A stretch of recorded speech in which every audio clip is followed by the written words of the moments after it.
Hi, I'm Jim Smith. This is the 1000. We're going back into our chronology of Canadian gun law attempts or attempts to restrict the rights of Canadian firearms owners. We've talked about the FLQ crisis and that impact on it. And that was 1970. In 1972, the Canadian Association of Chiefs of Police issued their policy statement on gun control. That policy is available in their archives according to Brown's book, but is not available to the public. It's kind of odd in this day and age that documents aren't on the internet. Brown doesn't quote it or anything like that, so I don't know if he actually ever saw it or he's just imagining it's still there.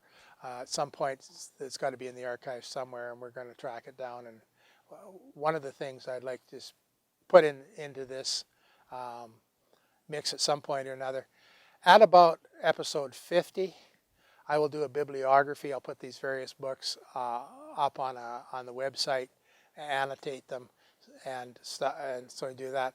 And about that point too, I'm hoping to have a volunteer who has some serious time.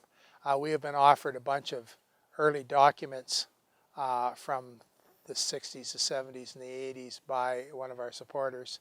And I want to get my hands on that, and we'll start building an archive of information. It's separate and independent of all these other ones. But anyway, the Canadian Association of Chiefs of Police, 1972.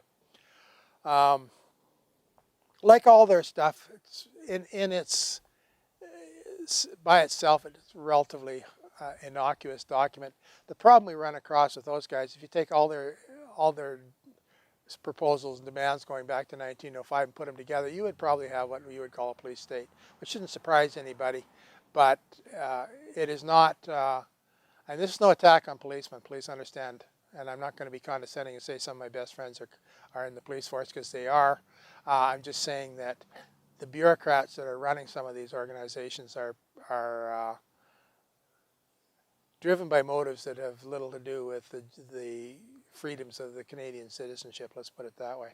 1974, we had a school shooting in Canada, one of the few we actually have had prior at that period of time. Kid went into school, he had a .22 and a .444 Marlin, shot some people.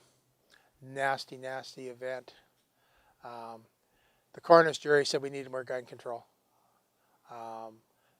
They had no idea how more gun control would have prevented this from happening, but we needed more gun control. And this directly leads to the 76 to 78 episodes, which we'll do in detail and coming up fairly shortly. 76 to 78, that period of time is a battle. I want to get back to English again and slog through his take on Trudeau at that time. It's the time when Pierre Trudeau becomes one of the most loathed Canadian politicians in the minds of most Canadian gun owners. It's odd that he manages to take first place over Kim Campbell, but that's just one of those very strange things. So we'll work on that. That'll be the next batch of materials.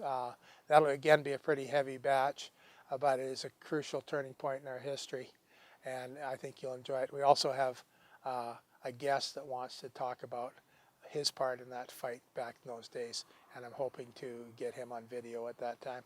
So thanks a lot. We'll see you again. That's our episode for today. If you liked it, please like it and spread it around that way. Share it with all your friends. And you know, if you can help us out a little bit by supporting us, we'd really appreciate it. This is not a high budget project, but your support really keeps us going. Thanks.